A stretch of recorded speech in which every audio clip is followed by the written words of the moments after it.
नमस्कार दोस्तों, मैं मनीष कुमार आपका बहुत बहुत स्वागत करता हूं आपके अपने YouTube channel Manish study point से। दोस्तों आज है 14 जुलाई। तो 14 जुलाई की करंट अफेयर से पहला क्वेश्चन है, हाल ही में अमेरिकी नौसेना में शामिल होने वाली पहली अश्वेत महिला पायलट कौन बनी है। तो अमेरिकी नौसेना की पहली अश्वेत महिला पायलट ये बनी है मैडलिन स्वीगर। अगर बात करें अमेरिकी नौसेना की, तो अमेरिकी नौसेना की अगर महिला पायलट की बात करेंगे तो इनसे पहले एक महिला पायलट बन चुकी हैं, लेकिन ये जो मैडलिन स्वीगर हैं ये अमेरिकी नौसेना की पहली अश्वेत महिला पायलट बनने वाली ये प्रथम महिला बनी है। तो पहली अश्वेत महिला पायलट बनी है मैडलिन स्वीगर अमेरिकी नौसेना में। बात करें कुछ अन्य पॉइंटों की, तो कुछ समय पहले ही अमेरिकी वायुसेना मतलब कि अमेरिका की जो एयरफोर्स है उसके प्रथम अश्वेत चीफ भी बनाए गए थे। इनका क्या नाम था, तो इनका नाम था जनरल चार्ल्स ब्राउन जूनियर। और कुछ समय पहले ही अमेरिकी वायुसेना की पहली महिला मुख्य सार्जेंट भी नियुक्त की गई थी। तो ये कौन बनी थी, तो ये बनी थी जाएन एस बॉस। बात करते हैं क्वेश्चन नंबर सेकंड की। तो सेकंड क्वेश्चन है, हाल ही में किस राज्य या फिर यूनियन टेरिटरी ने मोदी योजना शुरू की है। तो ये मोदी योजना शुरू की है लद्दाख केंद्र शासित प्रदेश ने। बात करें इस मोदी योजना की, तो इसमें जो मोदी जो वर्ड है इसकी फुल फॉर्म होती है मिशन ऑर्गेनिक डेवलपमेंट इनिशिएटिव। तो ये एक इनिशिएटिव है जो कि जिसका नाम है मोदी योजना, और ये शुरू किया है लद्दाख राज्य ने। बात करें इस योजना का लक्ष्य क्या है, तो लद्दाख जो केंद्र शासित प्रदेश है इसके लिए पूर्णतः जैविक प्रदेश बनाने के लिए इस योजना की शुरुआत की गई है। बात करें अगर लद्दाख की, तो लद्दाख के लेफ्टिनेंट गवर्नर हैं, इनका नाम है राधाकृष्ण माथुर, और मोदी की जो फुल फॉर्म होती है यहाँ पे वो होती है मिशन ऑर्गेनिक डेवलपमेंट इनिशिएटिव। बात करते हैं लद्दाख की, तो अभी इस वर्ष जो 15वां संस्करण होने वाला था, मतलब नहीं 15वां नहीं 9वां, जो 9वां संस्करण होने वाला था लद्दाख मैराथन 2020 का, उसके लिए उसका आयोजन भी अभी रद्द कर दिया गया है कोविड-19 के कारण। और कोरोना मुक्त होने वाला पहला केंद्र शासित प्रदेश कौन बना था, तो ये बना था लद्दाख ही। उसके साथ अगर बात करें तो कुछ समय पहले एक्टिविटी कोरोना थीम के साथ ऑनलाइन प्रतियोगिता आयोजित करने की भी घोषणा की थी लद्दाख ने ही। और जो 6वां अंतर्राष्ट्रीय योग दिवस का जो आयोजन हुआ था वो लेह लद्दाख में ही किया गया था। और पहले खेलो इंडिया शीतकालीन जो खेल थे उनकी भी शुरुआत लद्दाख में ही की गई थी। और प्रथम खेलो आइस हॉकी चैंपियनशिप की जो विजेता टीम रही थी वो Ladakh scout regimental centre red रही थी। भाई बात करेंगे तो कुछ समय पहले मतलब कि जनवरी माह में भारत और चीन के बीच जो औपचारिक सीमा कार्मिक बैठक का आयोजन भी कहाँ किया गया, तो ये लद्दाख में ही किया गया था। और उससे पहले बात करें तो खाद्य प्रसंस्करण सम्मेलन का आयोजन भी लद्दाख में ही किया गया था। और राष्ट्रीय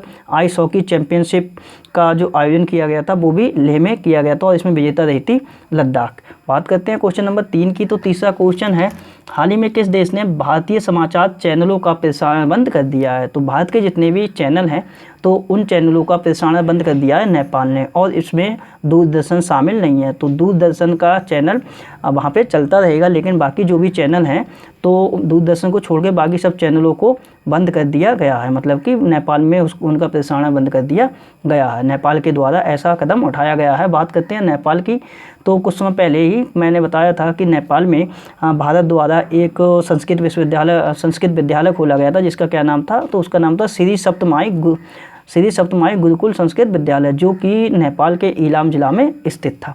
बात करते हैं नेपाल की, तो नेपाल की राजधानी है काठमांडू, मुद्रा है रुपया, और राष्ट्रपति हैं यहाँ के विद्यादेवी भंडारी, और प्राइम मिनिस्टर हैं यहाँ के केपी शर्मा ओली। और बात करते हैं क्वेश्चन नंबर 4 की। तो चौथा क्वेश्चन है, बीसीसीआई ने राहुल जौहरी का इस्तीफा मंजूर कर लिया है, ये कौन है। तो राहुल जौहरी इन्होंने जनवरी में इस्तीफा दे दिया था, और लेकिन अब इनका इस्तीफा बीसीसीआई ने मंजूर कर लिया है। तो ये राहुल जौहरी कौन है, तो ये बीसीसीआई के सीईओ हैं। अब इनका जो इस्तीफा है इन्होंने इस वर्ष की शुरुआती दौर में ही अपना इस्तीफा दे दिया था बीसीसीआई के लिए, लेकिन उस समय बीसीसीआई ने इनका इस्तीफा मंजूर नहीं किया था, लेकिन अब इनका इस्तीफा मंजूर कर लिया गया है बीसीसीआई के द्वारा। तो ये बीसीसीआई के कौन है, तो ये सीईओ है, मतलब कि मुख्य कार्यकारी अधिकारी। बात करते हैं बीसीसीआई की, तो बीसीसीआई की फुल फॉर्म होती है board of control for cricket in India. स्थापना हुई थी 1928 में, मुख्यालय है मुंबई में। अध्यक्ष हैं प्रेसिडेंट मतलब कि अध्यक्ष हैं सौरभ गांगुली, और सचिव हैं जय शाह। और बात करते हैं क्वेश्चन नंबर 5 की। तो 5वां क्वेश्चन, हाँ यहाँ से एक क्वेश्चन और भी है बीसीसीआई से कि ये जो बीसीसीआई के जो लोकपाल हैं जिनका नाम है डीके जैन, ये बीसीसीआई कौन है, तो ये लोकपाल हैं, और इनका अभी 1 वर्ष के लिए इनका कार्यकाल भी विस्तार किया गया है। बात करते हैं क्वेश्चन नंबर 5 की। तो 5वां क्वेश्चन है, हाल ही में किस देश के कुइझोई 11 रॉकेट का पहला प्रक्षेपण असफल रहा है। तो कुइजोई नामक एक ये रॉकेट था, इसका पहला प्रक्षेपण किया गया था, लेकिन ये असफल रहा था। तो ये किस देश का था? तो ये था चीन का। बात करते हैं चीन की, तो चीन की राजधानी है बीजिंग, मुद्रा है रेनमिनबी या फिर युआन, और प्रेसिडेंट हैं चीन के, इनका नाम है शी जिनपिंग। और अभी चाइना के जो 59 ऐप थे उनके लिए भारत द्वारा प्रतिबंधित भी कर दिया गया है। बात करते हैं क्वेश्चन नंबर 6 की, तो 6वां क्वेश्चन है द इकोनॉमिस्ट इंटेलिजेंस यूनिट की रिपोर्ट के अनुसार एशिया प्रशांत में कैंसर की तैयारी के मामले में कौन शीर्ष पर रहा है? तो अभी द इकोनॉमिस्ट इंटेलिजेंस यूनिट की एक सूचकांक इसके द्वारा जारी किया गया है, जिसका नाम है एशिया प्रशांत कैंसर तैयारी सूचकांक। और इस सूचकांक में जो शीर्ष पर रहा है वो रहा है ऑस्ट्रेलिया, और भारत का जो स्थान है इस सूचकांक के मामले में, तो भारत रहा है 8वें स्थान पर। और ये सूचकांक क्या प्रदर्शित करता है? तो कौन सा देश कैंसर जो रोग है उसको लेके, मतलब कैंसर रोग को कम करने के लिए कितना प्रयास कर रहा है। तो इस इंडेक्स में ऑस्ट्रेलिया शीर्ष पर है और भारत है 8वें नंबर पर। मतलब कि इसका मतलब ये है कि जो ऑस्ट्रेलिया देश है, ऑस्ट्रेलिया देश के द्वारा कैंसर को कम करने के लिए बेहतरीन प्रयास किए जा रहे हैं।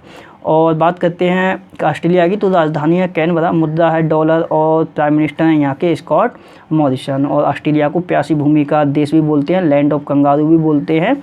बात करते हैं क्वेश्चन नंबर 7 की, तो 7वां क्वेश्चन है हाल ही में केंद्रीय रक्षा मंत्री राजनाथ सिंह ने जम्मू में कितने नए पुलों का उद्घाटन किया है? तो केंद्रीय रक्षा मंत्री राजनाथ सिंह के द्वारा जम्मू के 6 नए पुलों का उद्घाटन किया गया है। बात करें अगर इन 6 पुलों में जो चार जो पुल हैं ये अखनूर सेक्टर में हैं, जम्मू के अखनूर सेक्टर में हैं, और 2 जो पुल हैं ये जम्मू सेक्टर में लगते हैं। तो ये कुल मिला के 6 नए पुलों का उद्घाटन किया गया है रक्षा मंत्री राजनाथ सिंह के द्वारा। बात करें इन पुलों की, तो इन पुलों का जो निर्माण किया गया है वो बॉर्डर रोड ऑर्गेनाइजेशन, मतलब कि सीमा सड़क संगठन के द्वारा किया गया है। बात करते हैं सीमा सड़क संगठन की, तो इसकी स्थापना 1960 में हुई थी, मुख्यालय है नई दिल्ली में, और महानिदेशक हैं हरपाल सिंह। बात करते हैं सीमा सड़क संगठन से कुछ अन्य पॉइंटों की, तो कुछ समय पहले एक दापोरिजी पुल बनाया गया था, दापोरिजी पुल बनाया गया था। ये कहाँ पे बनाया गया था? तो ये अरुणाचल प्रदेश में बनाया गया था, और सुबनसिरी नदी पे था ये, और ऊपरी सुबनसिरी जिला में था। इसका भी निर्माण सीमा सड़क संगठन के द्वारा किया गया है। वहीं पंजाब में एक पुल बना था जिसका नाम था कसोबाल पुल, और ये कसोबाल पुल कहाँ, किस नदी पे था? तो ये रावी नदी पे बनाया गया था, रावी नदी पर बनाया गया था कसोबाल पुल, कहाँ पे? पंजाब में। तो इसका भी निर्माण सीमा सड़क संगठन के ही द्वारा किया गया था। और उसके बाद बात करें तो कैलाश मानसरोवर यात्रा के लिए लिंक रोड का भी निर्माण किसने किया था? तो इसका निर्माण भी सीमा सड़क संगठन ने ही किया था। और उत्तराखंड की जो चंबा सुरंग है उसका भी निर्माण सीमा सड़क संगठन के ही द्वारा किया गया था। और कुछ समय पहले देविका ब्रिज और जो पुनेजा ब्रिज था उसका भी निर्माण सीमा सड़क संगठन के ही द्वारा किया गया है। बात करते हैं क्वेश्चन नंबर 8 की, तो 8वां क्वेश्चन है हाल ही में किस राज्य ने एसबीआई मतलब कि स्टेट बैंक ऑफ इंडिया के साथ मिलकर तनाव फंड लॉन्च करने की घोषणा की है? तो एसबीआई के साथ ये तनाव फंड लॉन्च करने की घोषणा की है महाराष्ट्र राज्य की सरकार ने। अगर बात करें इस तनाव फंड की और ये घोषणा क्यों की गई है, और एसबीआई और महाराष्ट्र सरकार ये दोनों मिलकर इस तनाव फंड को लॉन्च करेंगी। और तो महाराष्ट्र जो राज्य है, तो महाराष्ट्र राज्य के जो मुंबई शहर है, या फिर मुंबई शहर के अतिरिक्त जो शहरी क्षेत्र में मतलब कि कुछ समय पहले ही महाराष्ट्र राज्य के जो शहरी क्षेत्र है, और तो शहरी क्षेत्रों में रुकी हुई जो झुग्गी पुनर्वास योजना है, तो झुग्गी पुनर्वास योजनाओं को दोबारा से शुरू करने के लिए ये तनाव फंड लॉन्च करने की घोषणा की है महाराष्ट्र राज्य सरकार ने एसबीआई के साथ मिलकर। तो राज्य की शहरी क्षेत्रों में रुकी हुई जो झुग्गी पुनर्वास योजना है उनके लिए दोबारा से शुरुआत करने के लिए इस फंड को लॉन्च करने की घोषणा की है महाराष्ट्र राज्य सरकार ने एसबीआई के साथ मिलकर। बात करते हैं पहले महाराष्ट्र की, तो राजधानी है मुंबई में, मुख्यमंत्री हैं उद्धव ठाकरे, राज्यपाल हैं भगत सिंह कोश्यारी, और चीफ जस्टिस हैं बॉम्बे हाई कोर्ट के, इनका नाम है दीपांकर दत्त। वहीं बात करेंगे तो कुछ समय पहले ही जो एशिया के सबसे बड़े और विश्व के दूसरे सबसे बड़े जो डाटा सेंटर था जिसका नाम था U2NM1, इसका भी उद्घाटन कहाँ किया गया है? तो महाराष्ट्र में ही किया गया है। उसके बाद बात करें तो महारोजगार पोर्टल की भी शुरुआत महाराष्ट्र गवर्नमेंट के द्वारा ही की गई है। उससे पहले अगर बात करें तो महापरवाना योजना की भी शुरुआत महाराष्ट्र में ही की गई है। महाराष्ट्र के नए मुख्य सचिव भी बने थे, इनका क्या नाम था? तो इनका नाम था संजय कुमार। और आत्मनिर्भर पेट्रोल पंप की शुरुआत भी कहाँ हुई है? तो ये महाराष्ट्र में ही की गई है। और प्लाज्मा थेरेपी परीक्षण केंद्र की सुविधा की शुरुआत भी कहाँ हुई है? तो ये महाराष्ट्र में ही की गई है। और दुनिया का जो सबसे बड़ा प्लाज्मा थेरेपी टेस्टिंग कार्यक्रम है जिसका नाम है प्रोजेक्ट प्लेटिना, तो उसकी भी शुरुआत महाराष्ट्र के द्वारा ही की गई है। बात करते हैं क्वेश्चन नंबर 9 की पहले इसमें SBI समझ लीजिए। तो SBI, चूँकि ये महाराष्ट्र ने SBI के साथ मिलकर लॉन्च करने की घोषणा की, तो SBI का मतलब होता है भारतीय स्टेट बैंक ऑफ इंडिया। मुख्यालय है मुंबई में और चेयरमैन है रजनीश कुमार। टैगलाइन है SBI की, the banker to every India. बात करते हैं क्वेश्चन नंबर 9 की। तो 9वां क्वेश्चन है, हाल ही में सेबी ने म्यूचुअल फंड उद्योग के विनिमय और विकास के लिए किसकी अध्यक्षता में एक सलाहकार समिति का गठन किया है? तो जो सेबी है, मतलब कि securities exchange board of India जो है, उसने म्यूचुअल फंड के उद्योग के विनिमय और विकास के लिए एक सलाहकार समिति का गठन किया है, जिसकी अध्यक्ष बनाया गया है उषा थोराट के लिए। और ये कौन है? तो ये RBI की पूर्व डिप्टी गवर्नर हैं। बात करें इस समिति की, तो इस समिति का अभी पुनर्गठन किया गया है। ये समिति पहले भी 2013 में भी बनाई गई थी और उस समय ये 15 सदस्यीय थी, लेकिन अब ये उषा थोराट की जो अध्यक्ष नाम बनी है, ये 20 सदस्यीय समिति है। और जो 2013 में बनाई गई थी, उसकी जो अध्यक्षता की थी वो किसने की थी? वो जानवी वल्लभ ने की थी, लेकिन उस समय के बाद ही उस समिति को रद्द कर दिया गया था। और ये जो समिति है उषा थोराट की अध्यक्षता वाली समिति, ये 20 सदस्यीय समिति है। और इसका काम क्या होगा? तो जो म्यूचुअल फंड होता है, तो म्यूचुअल फंड के जो भी उद्योग होते हैं, तो उनके एक्सचेंज और उनके डेवलपमेंट से संबंधित ये जो भी सुझाव है वो प्रस्तुत करेंगी। बात करें वो उषा थोराट की, तो ये कौन है? तो ये RBI के पूर्व डिप्टी गवर्नर हैं। बात करते हैं सेबी की। तो सेबी की फुल फॉर्म होती है securities exchange board of India. स्थापना हुई थी 1992 में। मुख्यालय है मुंबई में और चेयरमैन है अजय त्यागी। बात करते हैं क्वेश्चन नंबर 10 की। तो 10वां क्वेश्चन है, हाल ही में किस मंत्रालय ने साइकिल्स फॉर चेंज चैलेंज अभियान शुरू करने की घोषणा की है?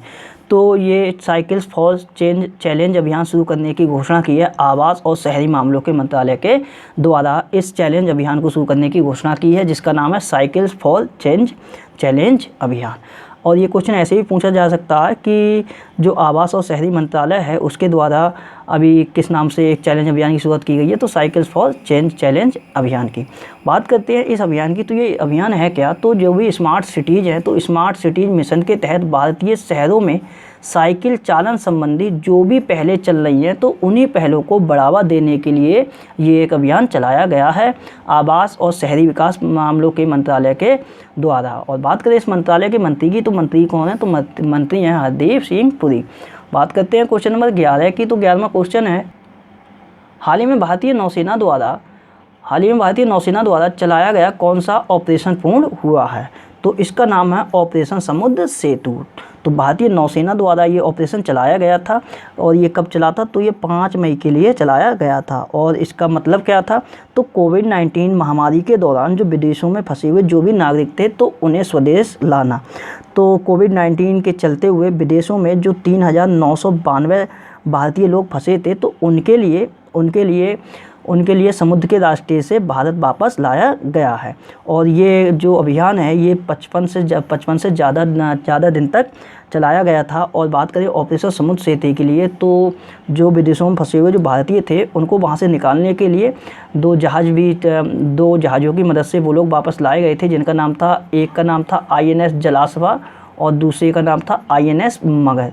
तो इन दोनों जहाज़ों के माध्यम से विदेशों में फंसे जो भारतीय थे, उनके लिए स्वदेश लाया गया है। तो यही था ऑपरेशन समुद्र सेतु, जो कि चलाया गया था भारतीय नौसेना के द्वारा। और जो वंदे भारत मिशन था, वो भारत केंद्र सरकार के द्वारा चलाया गया था। बात करते हैं भारतीय नौसेना की, तो इसके प्रमुख कौन है? तो वो हैं एडमिरल करमबीर सिंह। और उप प्रमुख कौन है? तो ये हैं vice admiral G Ashok Kumar. और नौसेना दिवस मनाया जाता है 4 नवंबर के लिए। और आदर्श वाक्य है भारतीय नौसेना का 109 बढ़ना। बात करते हैं क्वेश्चन नंबर 12 की। तो 12वां क्वेश्चन है, हाल ही में सोहम मुखर्जी का नाम गिनीज बुक में दर्ज किया गया है, ये किस देश के हैं? तो सोहम मुखर्जी, जिनका अभी गिनीज रिकॉर्ड में नाम दर्ज किया गया, ये किस देश के हैं? तो ये भारतीय मूल के हैं। फिलहाल तो ये भारतीय मूल के हैं, लेकिन ये दुबई के रहने वाले हैं। दुबई मतलब कहाँ के? तो UAE के, संयुक्त अरब अमीरात में रहते हैं, बट ये भारतीय मूल के हैं। इनका नाम है सोहम मुखर्जी। और इन्होंने काम ऐसा क्या किया है कि इनका नाम गिनीज रिकॉर्ड में आया है। तो इन्होंने 30 सेकंड में एक पैर से 101 जंप लगाई हैं। मतलब कि 30 सेकंड के अंदर इन्होंने एक पैर से 101 छलांग लगाई हैं। तो इसी के लिए इनका नाम जो है वो गिनीज रिकॉर्ड में दर्ज किया गया है। बात करते हैं क्वेश्चन नंबर 13 की। तो 13वां क्वेश्चन है, हाल ही में जारी रिपोर्ट के अनुसार, और ये रिपोर्ट किसने जारी की है तो मैंने यहाँ ब्रैकेट में लिख दिया है country risk and global outlook. तो country risk and global outlook के द्वारा एक रिपोर्ट जारी की गई है। तो इस रिपोर्ट के अनुसार 2020 में वैश्विक अर्थव्यवस्था मतलब कि जो वैश्विक स्तर की जो इकोनॉमी है उसमें कितने प्रतिशत कमी रह सकती है। तो ऐसा अनुमान लगाया है country risk and global outlook ने, और ये कमी रहेगी 5.2% की। तो इसके द्वारा एक रिपोर्ट जारी की गई है जिसमें कि 5.2 की वैश्विक अर्थव्यवस्था में कमी रहने का अनुमान लगाया गया है। बात करते हैं क्वेश्चन नंबर 14 की। तो 14वां क्वेश्चन है, हाल ही में किस भारतीय कंपनी ने संयुक्त उद्यम स्थापित करने के लिए ब्रिटिश पेट्रोलियम कंपनी के साथ समझौता किया है।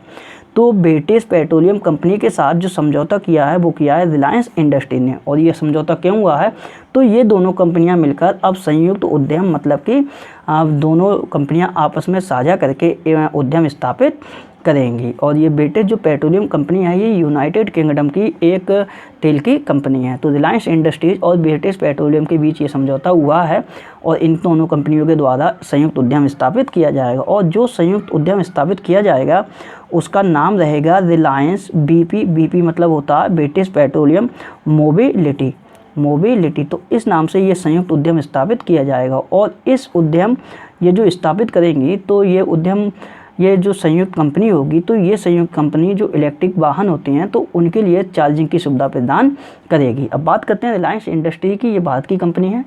इसका गठन किया गया था 1973 में। मुख्यालय मुंबई में है और चेयरमैन और MD कौन है तो मुकेश अंबानी हैं जो कि भारत के सबसे धनी व्यक्ति भी हैं। बात करते हैं क्वेश्चन नंबर 15 की। तो 15वां क्वेश्चन है, हाल ही में किसने CBDT के साथ डेटा साझा करने के लिए समझौता किया है। तो CBDT के साथ डेटा साझा करने के लिए जो समझौता किया है वो किया है सेबी ने। सेबी मतलब कि securities exchange board of India, जिसने कि अभी ऊषा ठोराट की अध्यक्षता में एक सलाहकार समिति का गठन किया है। तो वही सेबी है ये। तो CBDT ने ये समझौता किया है सेबी के साथ में। तो पहले सेबी, तो सेबी फुल फॉर्म होती है securities exchange board of India, स्थापना 1992 में, मुख्यालय मुंबई में है। और इसके चेयरमैन कौन है तो चेयरमैन है अजय त्यागी, मैं पहले ही बता चुका हूँ। और सेबी ने जो किसी अध्यक्षता में एक सलाहकार समिति गठित की है तो उनका नाम है ऊषा ठोराट। ये 9वें नंबर का क्वेश्चन है, उसमें भी देख लीजिएगा। अब बात करते हैं CBDT की। तो CBDT की फुल फॉर्म होती है central board of direct taxes और इसका मुख्यालय है नई दिल्ली में। स्थापना हुई थी 1924 में। और चेयरमैन कौन है CBDT के, इनका नाम है PC मोदी मतलब कि प्रमोद चंद्र मोदी। बात करते हैं क्वेश्चन नंबर 16 की। तो 16वां क्वेश्चन है, हाल ही में अमेरिका ने किस देश की इंटरनेशनल एयरलाइंस की उड़ान पर रोक लगा दी है। तो अमेरिका के द्वारा यूरोपीय देशों के बाद अमेरिका द्वारा ये जो रोक लगाई गई है ये पाकिस्तान इंटरनेशनल एयरलाइंस की जो भी उड़ान है उन पर रोक लगा दी गई है। और क्यों लगाई गई है तो ऐसा देखा गया है कि जो वहाँ के पायलट हैं तो उनका कुछ का फर्जी लाइसेंस पाया गया था तथा उनके द्वारा सुरक्षा में कमी की गई थी। तो इसी को देखते हुए जो अमेरिका देश है तो अमेरिका देश ने पाकिस्तान इंटरनेशनल एयरलाइंस की उड़ानों पर अब रोक लगा दी है। बात करते हैं पाकिस्तान। तो पाकिस्तान की राजधानी है इस्लामाबाद, जहाँ पे पहला हिंदू मंदिर खुलेगा। और ये हिंदू मंदिर किसको समर्पित होगा तो ये कृष्ण भगवान का मंदिर होगा। और मुद्रा है यहाँ की पाकिस्तानी रुपया। राष्ट्रपति हैं आरिफ अलवी और PM हैं इमरान खान। ये पाकिस्तान देश के कौन है तो प्राइम मिनिस्टर हैं। बात करें अमेरिका की। तो अमेरिका की राजधानी तो है वाशिंगटन DC में। और मुद्रा है क्या यहाँ की तो डॉलर। और प्रेसिडेंट कौन है तो उनका नाम है डोनाल्ड ट्रंप, जो कि किस पार्टी से हैं तो ये रिपब्लिकन पार्टी से हैं। बात करते हैं पाकिस्तान संबंधित कुछ अन्य पॉइंटों की। तो अभी पाकिस्तानी सेना की पहली महिला लेफ्टिनेंट जनरल बनी थी। इनका क्या नाम था तो इनका नाम था निगार जौहर। तो पाकिस्तानी सेना की पहली महिला लेफ्टिनेंट जनरल बनी थी। उसके बाद बात करें तो जो पाकिस्तानी वायुसेना है तो पाकिस्तानी जो एयरफोर्स है तो पाकिस्तानी एयरफोर्स में पहले हिंदू पायलट नियुक्त हुए थे। इनका क्या नाम था तो इनका नाम था राहुल देव। और बात करें तो मतलब कि पाकिस्तान में पहली हिंदू जज भी नियुक्त की गई थी। ये पिछले वर्ष नियुक्त की गई थी। इनका क्या नाम था तो इनका नाम था सुमन कुमारी। और बात करते हैं कल जो क्वेश्चन पूछे थे उनके आंसर की। तो कल आपसे पहला क्वेश्चन पूछा गया था। पहला क्वेश्चन था 2020 का EU green building leadership award किसे दिया गया है तो ये इंटरनेशनल ओलंपिक कमेटी। दूसरा क्वेश्चन था सरकारी भूमि की सुरक्षा हेतु टेक्नोलॉजी और AI का प्रयोग करने वाला पहला राज्य ये था ओडिशा। तीसरा क्वेश्चन था देश का सर्वश्रेष्ठ पुलिस स्टेशन कौन सा घोषित किया गया, ये नादौन पुलिस स्टेशन था हिमाचल प्रदेश के हमीरपुर जिले का। चौथा क्वेश्चन था बाजार कर्ज के मामले में शीर्ष पर राज्य कौन है RBI की रिपोर्ट के अनुसार, तो इसका आंसर था तमिलनाडु। पांचवा क्वेश्चन था ब्राजील के पहले पृथ्वी अवलोकन उपग्रह का नाम क्या है जिसके लिए इसरो लॉन्च करेगा, तो इसका नाम है अमेजोनिया 1। छठा क्वेश्चन था रानेम एल बेल्ली ने अभी संन्यास लेने की घोषणा की है। ये कौन है? तो ये मिस्र की स्क्वैश महिला खिलाड़ी हैं। 7वां क्वेश्चन पूछा था किस देश द्वारा डिजिटल हार्ट नामक प्लेटफॉर्म लॉन्च किया गया है? इसका आंसर था बांग्लादेश। 8वां क्वेश्चन पूछा था माइक्रोसॉफ्ट इंडिया के कार्यकारी निदेशक मतलब कि एग्जीक्यूटिव डायरेक्टर कौन नियुक्त किए गए हैं? इनका नाम है नवतेज बल। और 9वां क्वेश्चन था एमादू गोंड कुलीउलियू का निधन हो गया। ये कौन है, कौन थे? तो ये प्राइम मिनिस्टर थे कहाँ के? तो ये आइवरी कोस्ट के। और लास्ट क्वेश्चन पूछा था इंस्टाग्राम के शॉर्ट वीडियो फीचर का नाम क्या होगा जिसके लिए इंस्टाग्राम लॉन्च करेगा? तो इसका नाम होगा रील्स। बात करते हैं आज के क्वेश्चनों की। तो आज आपसे पहला क्वेश्चन है, तो पहला क्वेश्चन है प्योर फॉर श्योर अभियान किस राज्य द्वारा चलाया गया है? दूसरा क्वेश्चन बताना है गिनीज रिकॉर्ड एक दर्ज हुआ है बाघ सर्वे का, मतलब कि भारत में किस वर्ष में ये बाघ सर्वे किया गया था जो जिसके लिए गिनीज रिकॉर्ड में नाम दर्ज किया गया है। तीसरा क्वेश्चन है निजी क्षेत्र में 75% नौकरियां स्थानीय लोगों को दी जाएंगी, इस बात की घोषणा किस राज्य की सरकार ने की है? चौथा क्वेश्चन बताना है असीम पोर्टल किसके द्वारा लॉन्च किया गया है? पांचवा क्वेश्चन बताना है एक नियुक्ति हुई है ज्ञानेंद्रो निगोम बाम की, आपके लिए बताना है इनकी नियुक्ति किस में हुई है और किस पद पे हुई है। छठा क्वेश्चन बताना है भारत की पहली राज्य स्तरीय ई लोक अदालत कहाँ शुरू की गई है, किस राज्य में? और सातवां क्वेश्चन बताना है कॉम्पैक्ट एक्सेल नामक कोविड-19 टेस्टिंग किट किस संस्थान के द्वारा विकसित की गई है? तो दोस्तों ये थी आज से संबंधित सारी करंट अफेयर की घटनाएं। अगर मेरे द्वारा बनाई हुई करंट अफेयर आपके लिए पसंद आती है तो मेरे चैनल मुनीष स्टडी पॉइंट के लिए लाइक करें, शेयर करें, सब्सक्राइब करें। वीडियो को टाइम देने के लिए बहुत बहुत धन्यवाद। आपका दिन शुभ हो।